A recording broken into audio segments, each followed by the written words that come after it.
We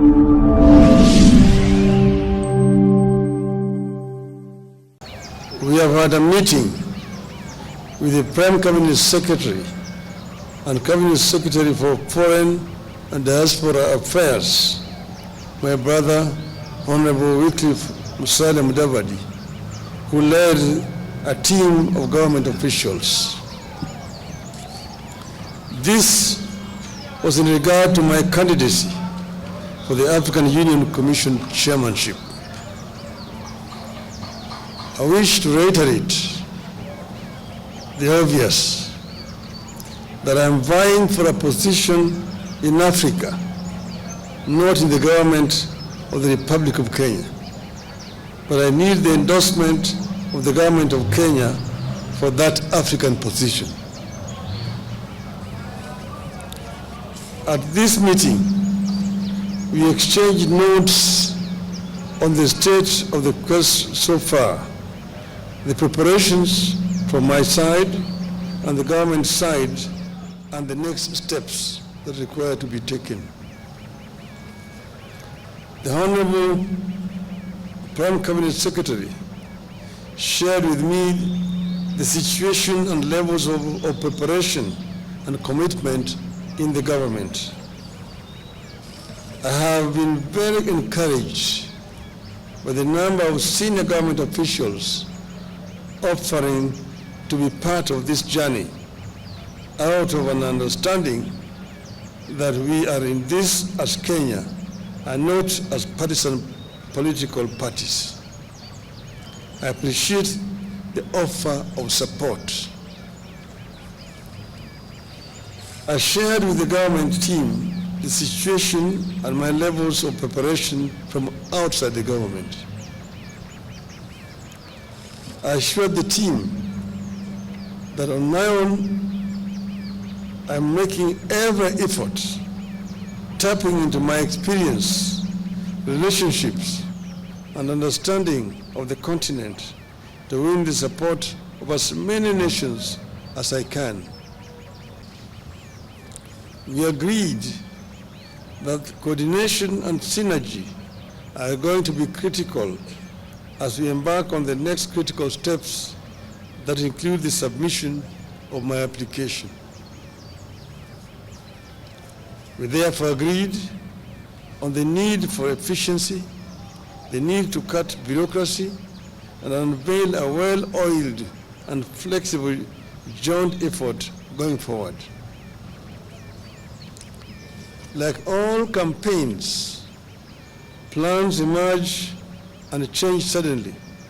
Demands arise and change suddenly, and we need to be able to respond to them as suddenly as they emerge. We also agreed on the need to understand the sensitivities in this quest that include national, regional, continental, and global dimensions to this quest, and therefore the need to always act responsibly, bearing all these sensitivities in mind. Once again, I thank Kenyans and the government for the support and the promise to keep updating the country on the status of the race. I've been requested by many friends, because many people have been surprised and been wondering how I came to this. Many of my friends from outside Kenya approached me and told me that this position of AU chairmanship is becoming vacant next year. They have looked around the continent and feel that among the people who may offer themselves, you have the best credentials to take this organization forward. After lots of soul searching and consultations among my colleagues and friends, I made the decision to agree to accept the request. As you know that I had been the African Union High Representative on Infrastructure Development for 5 years. That position gave me an inside picture of what is happening in the AU, what the potentialities are in the AU, what are the challenges, and what are the weaknesses that they exist there. Afro-optimists are those who believe in the ability of the African people to develop Africa. That Africa, the richest continent on the planet Earth in terms of resources, is also the poorest in terms of development. This is the paradox that we want to solve. We want Africans to be able to take charge of Africa. We want to expand the communication and trade among the African people. I was telling my brother here that when I was a student in Europe in the 60s, it was a nightmare to travel across the continent of Africa, of Europe. In Europe, to move from one country to the other, you needed a visa.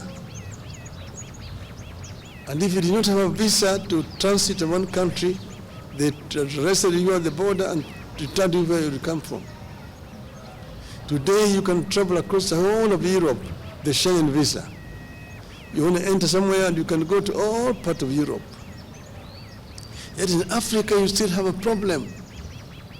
Aliko Dangote, one of the most prominent African businessmen, was saying just the other day that he needs 35 visas to travel across the continent of Africa.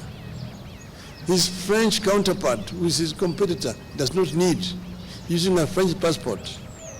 With a Nigerian passport, you need 35 visas to travel on the continent of Africa.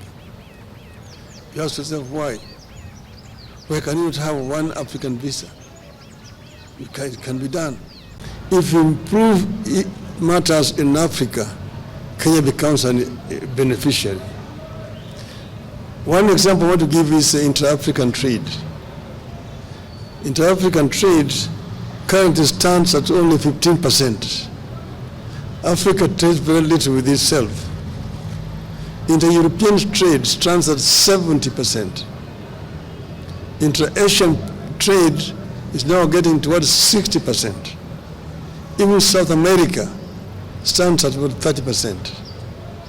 But Africa does not trade with itself for reasons, some of which are actually solvable, or problems solvable.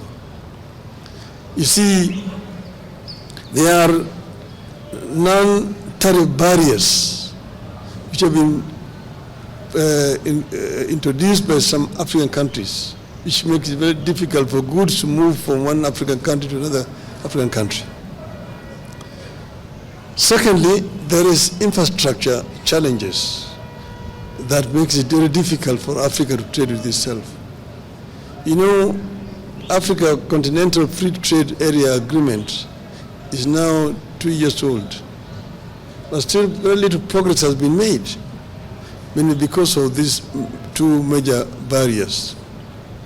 As the High Representative on infrastructure, I realized the challenges. Like you've been talking about intra-African highways, the Cape to Cairo, the Dakar to Djibouti, Dakar, Lagos, Lagos, Mombasa, and so on and so forth.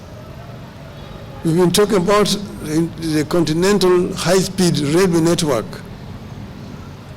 one Beira to Walvis Bay, one the old Benguela line, Lobito to Lubumbashi. The other one is the high-speed railway along the coast from Lagos to Cairo. The other one is our LAPSET, the Lamu Port, South Sudan, Ethiopia Transport Corridor, which as a representative of the AU on infrastructure, we actually extended from Juba through Bangui in Central African Republic to the port of Cameroon to create a land bridge that links the Atlantic Ocean to the Indian Ocean and opening up the interior of the continent, which are landlocked, for trade. See, for example, Kenya grows tea. How does Kenya export its tea to Central African Republic? Between Kenya and Central African Republic, there's only South Sudan. South Sudan is the only country between Kenya and Central African Republic. But how do you take the tea there? There's no infrastructure. You have to find a ship that will go around the Cape, along the western coast, to the Cameroonian port of Douala, and then by road to Bangui. The French are there ahead of you. That's why they drink in Bangui Kenyan tea, christened as English breakfast tea. But with an upset, we can be able to take our goods there. But this infrastructure cannot be developed country by country. You need to have a mechanism at the center that is coordinating funding for the infrastructure. If you want to do the lab set, Kenya can only do its part up to the border with South Sudan. Then South Sudan needs to take it from there to the border with Central African Republic. Central African Republic takes it to Cameroon and to reach there. But you need a center to be able to coordinate funding, to mobilize funding for this infrastructure development, which are cutting across the continent. That is why those things have not been done.